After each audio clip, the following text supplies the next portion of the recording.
अस्सलाम वालेकुम everyone and welcome back to my channel Bilal Azam unplugged.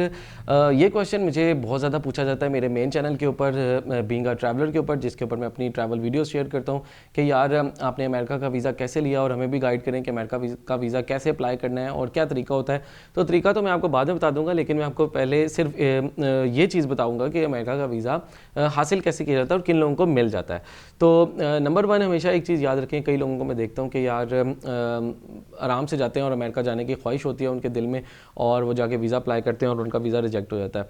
और अप्लाई वो कर रहे होते हैं टूरिस्ट वीज़ा या विजिट वीज़ा, जिसको B1 और B2 वीज़ा कहा जाता है उनकी टेक्निकल लैंग्वेज के अंदर।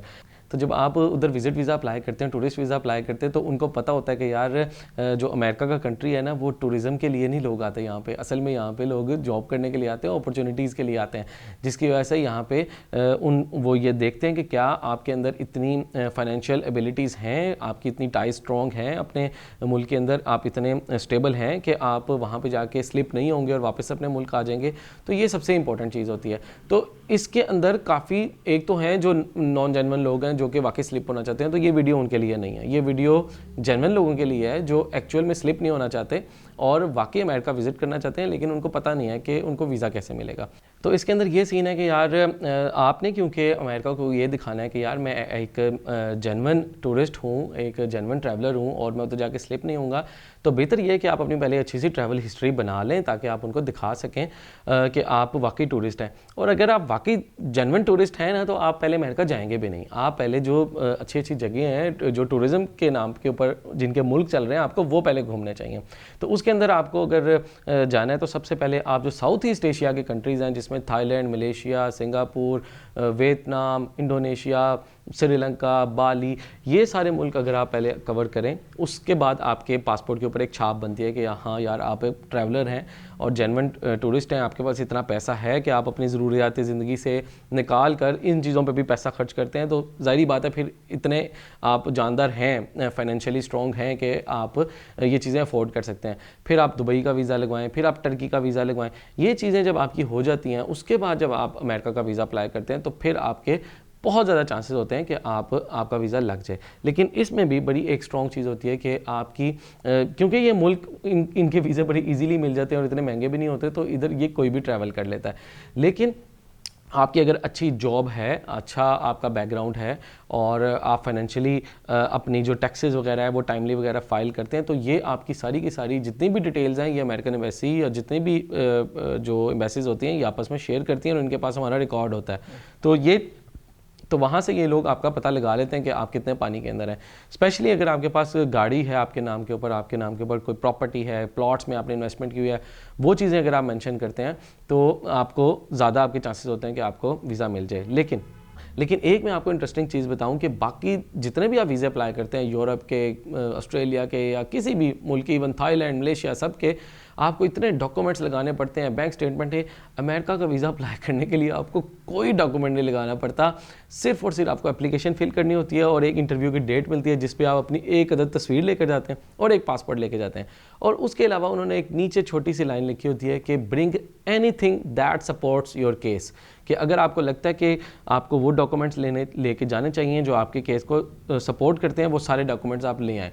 तो वो वही डॉक्यूमेंट्स होते हैं जो मैंने आपको बताया है कि आपने ऐसी चीज़ें दिखानी है उनको जो जिनसे पता लगे कि आप फाइनेंशियली बहुत ज़्यादा स्टेबल हैं और आप उधर जाके स्लिप नहीं होंगे, आप उधर कोई नौकरी शोकरी नहीं करेंगे और पाकिस्तान वापस आ जाएंगे।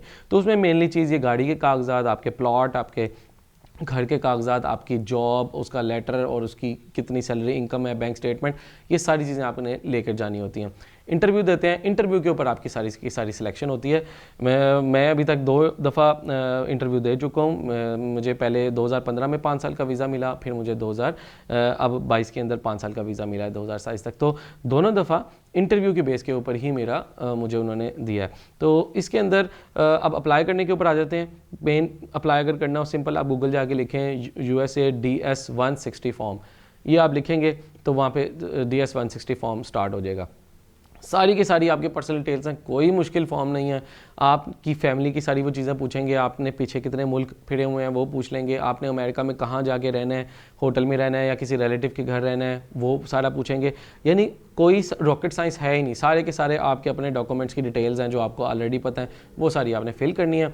उसके बाद आ जाता है आपका पेमेंट वाउचर। $160 इनकी, मेरे ख्याल है 10 साल हो गए इनकी यही फ़ीस है, $160। इन्होंने एक पैसा भी नहीं बढ़ाई। हाँ, डॉलर की वैल्यू हमारी कम होती जा रही है, रुपीज़ में इसकी जो है ना फ़ीस बढ़ती जा रही है। 2015 में मैंने जब अप्लाई किया तो इसकी मेरे ख्याल है कोई 16-17 हज़ार फ़ीस थी। अब जब 2022 में अप्लाई किया तो मैंने इसकी डबल फ़ीस पे की, ऑलमोस्ट कोई मेरे ख्याल है 35-36 हज़ार रुपये मैंने इसकी फ़ीस पे की है। तो सिंपल आप वाउचर लेते हैं, इसको अलाइड बैंक की किसी ब्रांच के अंदर इसकी पेमेंट जमा होती है, फिर उसका जो वाउचर होता है वो आप आके दोबारा अपनी एप्लीकेशन में एंटर करते हैं, फिर आपके पास इसकी इंटरव्यू डेट की एक कैलेंडर आ जाता है। वो नॉर्मली जो भी स्लॉट अवेलेबल होती है आप उसको सिलेक्ट करते हैं, या इस्लामाबाद में दे सकते हैं या आप कराची में अपना इंटरव्यू दे सकते हैं, ये आपकी अपनी मर्ज़ी है। उसके बेस के ऊपर आप जाते हैं अमेरिकन एम्बेसी में इंटरव्यू देने, वहाँ पे आपकी सिर्फ जो बॉडी लैंग्वेज और जो भी स्लिप होने वाला होता है ना पता चल जाता है। मैं 2 दफ़ा गया हूँ, मेरे आगे पीछे जो लोग होते थे ऐसा तैयार होके आए होते हैं, ऐसी जो है पैंट कोट पहन के, टाइयाँ लगा के, लड़कियाँ ऐसा मोट्स कोट होके ऐसे कपड़े पहन के आई होंगी जो उन्होंने पाकिस्तान में भी कभी ऐसे नहीं कपड़े पहने होंगे, सिर्फ ये दिखाने के लिए कि जी हम बड़े सूटेड बूटेड और इंग्लिश कपड़े पहनने वाले हैं। उन सब के वीज़े रिजेक्ट होते हैं।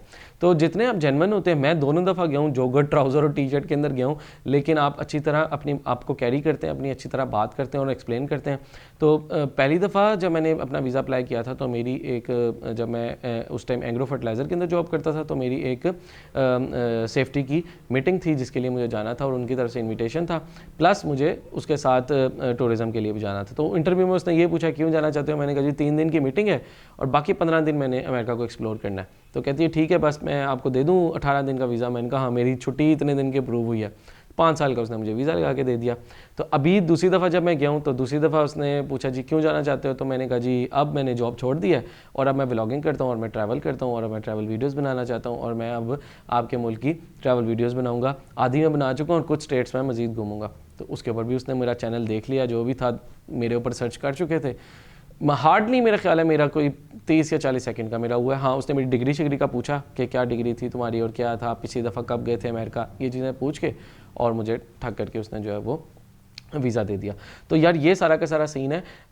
जो भी स्लिप होने वाला होता है वो पकड़ा जाता है, लेकिन जो भी जो जेन्युइन ट्रैवलर है उसको वीज़ा मिल जाता है। तो ये छोटी छोटा सीन है। पहले एक अच्छी सी ट्रैवल हिस्ट्री बनाएं सिंपल, फिर वेबसाइट पे जाएं, DS-160 फॉर्म फिल करें, उसके बाद जैसे आपको अपॉइंटमेंट वगैरह मिल जाती है और उसके ऊपर जाके जो है वो अपनी याशी करें। और ये मैं क्यों कहता हूँ अमेरिका का वीज़ा सबको अप्लाई करना चाहिए, क्योंकि हमारा पासपोर्ट इतना वीक है। आपके पासपोर्ट के ऊपर जब अमेरिका का वीज़ा आ जाता है तो आपका पासपोर्ट बहुत स्ट्रॉन्ग हो जाता है। तो ऑलमोस्ट 50 कंट्रीज़ आप जो है वो वीज़ा फ्री या ऑन अराइवल या ई वीज़ा आपको मिलना शुरू हो जाता है। तो जैसे आपने भी मेरे main channel being a traveller के ऊपर देखा, मैंने अमेरिका से आते हुए मैंने यूरोप के 5 मुल्क किए हैं बगैर वीज़ा अप्लाई किए। जो बाल्कन सीरीज़ मैंने अपनी रिलीज़ की तो उसमें सर्बिया, मोंटेनेग्रो, बोस्निया और अल्बानिया, नॉर्थ मैसेडोनिया, ये सारे कंट्रीज़ सिर्फ और सिर्फ आपको अमेरिका का वीज़ा दिखाने के ऊपर आपको एंट्री दे देते हैं। और इसी तरह भी काफ़ी कंट्रीज़ हैं जो मैंने करने हैं जो मुझे अमेरिका की वीज़े के ऊपर फ्री एंट्री उसकी मिल जाएगी। So that was all. मिलूंगा आपसे किसी नए एपिसोड में किसी और टॉपिक के ऊपर। अगर आपको कोई वीडियो चाहिए हो तो इसके कमेंट सेक्शन में ज़रूर बताइएगा, और कभी भी कोई टॉपिक आपने मुझे कहना हो कि जो मैं इस चैनल के लिए स्पेशली डेडिकेट करूँगा, मुझे बता दिया करें इस वीडियो के कमेंट के अंदर। मिलता हूँ आपसे फिर नेक्स्ट एपिसोड में।